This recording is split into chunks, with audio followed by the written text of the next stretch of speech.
एक बार की बात है, गौतम बुद्ध अपने शिष्यों को जिंदगी से जुड़ी अच्छी बुरी चीजों का ज्ञान दे रहे थे। सभी शिष्य उनकी बातों को बहुत ध्यान से सुन रहे थे।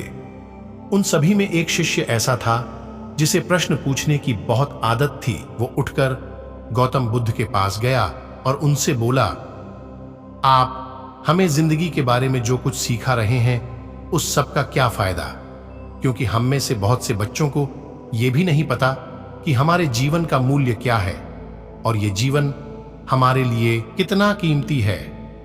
पहले आप हमें ये बताइए कि इस जीवन का मूल्य क्या है। अपने शिष्य की बात सुनकर गौतम बुद्ध अपने कक्ष में गए और एक चमकता हुआ पत्थर का टुकड़ा लेकर आए। वो टुकड़ा उन्होंने अपने शिष्य को दिया और बोले, मैं तुम्हें इस जीवन का मूल्य तब बताऊंगा जब तुम इस पत्थर का सही मूल्य पता लगाकर आओगे। साथ ही ये ध्यान रखना कि तुम्हें ये पत्थर का टुकड़ा किसी को बेचना नहीं है। गौतम बुद्ध की बात मानकर वो शिष्य बाजार की तरफ चला गया।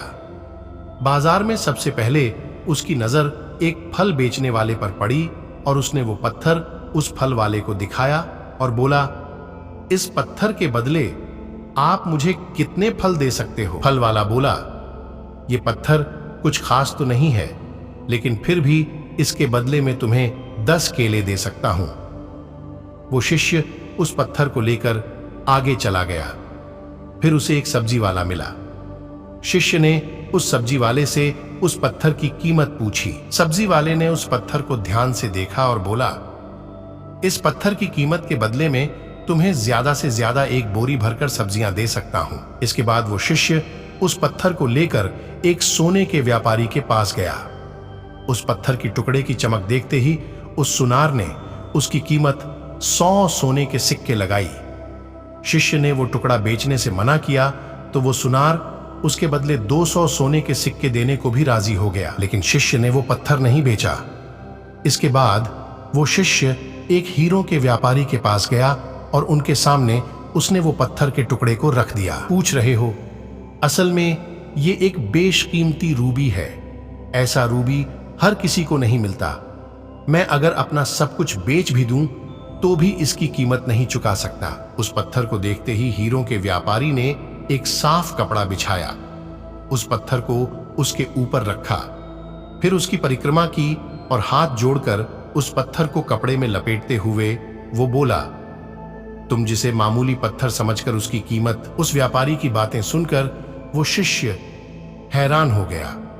वो दौड़ा दौड़ा सीधा बुद्ध के पास आया और उन्हें उसने जो कुछ भी बाजार में हुआ वो सब बताया। उसकी अचरज भरी बातें सुनकर गौतम बुद्ध बोले, तुम्हारे सवाल का जवाब इस रूबी की कीमत में ही छिपा है। हमारा जीवन भी एक रूबी है। रूबी की तरह यह भी बेशकीमती है, लेकिन हम इस बात को हमेशा नजरअंदाज करते हैं और अपने जीवन का मूल्य नहीं समझते। हम दूसरों को देखकर और उनके जैसा जीवन जीने की कोशिश में अपने जीवन की कीमत को कम कर देते हैं। हम ये सोचते हैं कि हमारी जिंदगी की कीमत वही है जो दूसरे हमें बताते हैं, लेकिन ये बात हमेशा ध्यान रखना कि सामने वाला अपनी हैसियत, बुद्धि और अपनी समझ के हिसाब से तुम्हारी कीमत लगाता है। जिंदगी सिर्फ एक बार मिलती है, इसलिए इसको बर्बाद ना करें।